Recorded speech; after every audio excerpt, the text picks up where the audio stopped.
এবারে তাহলে আমরা চলে আসি অনুষ্ঠানের মূল পর্বে, অর্থাৎ কিনা এবারই হবে সেই ডিরেক্ট ব্যাংক ট্রান্সফার, অর্থাৎ কিনা অন্নপূর্ণা যোজনার উপভোক্তাদের ব্যাংক অ্যাকাউন্টে সরাসরি পৌঁছে যাবে এই ৩,০০০ টাকার মাসিক সুবিধা।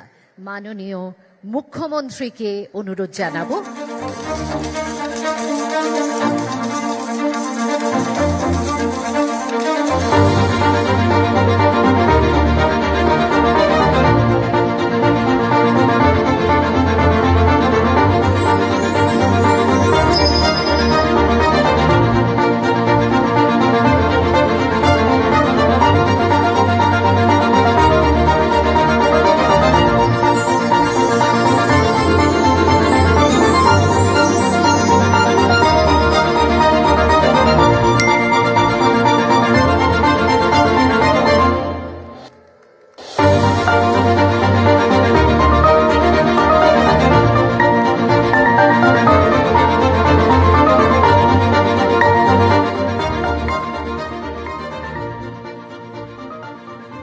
উৎসবের এই আমেজ আরেকটু চলুক আমাদের ঢাকি বন্ধুদের বাজনার মাধ্যমে।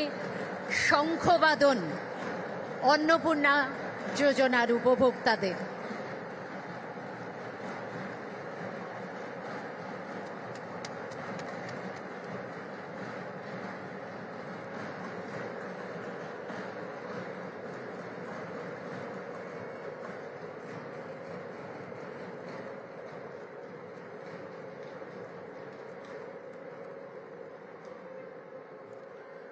অনেক ধন্যবাদ। উদযাপন করলাম আমরা একটি স্মরণীয় মুহূর্ত।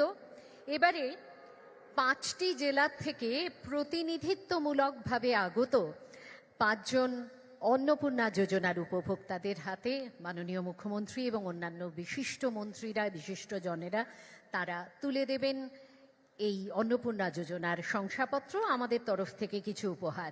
দীপিকা পাল হাওড়া জেলার প্রতিনিধিত্ব করছেন।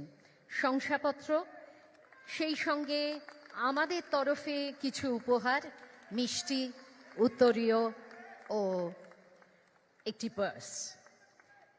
এরপরে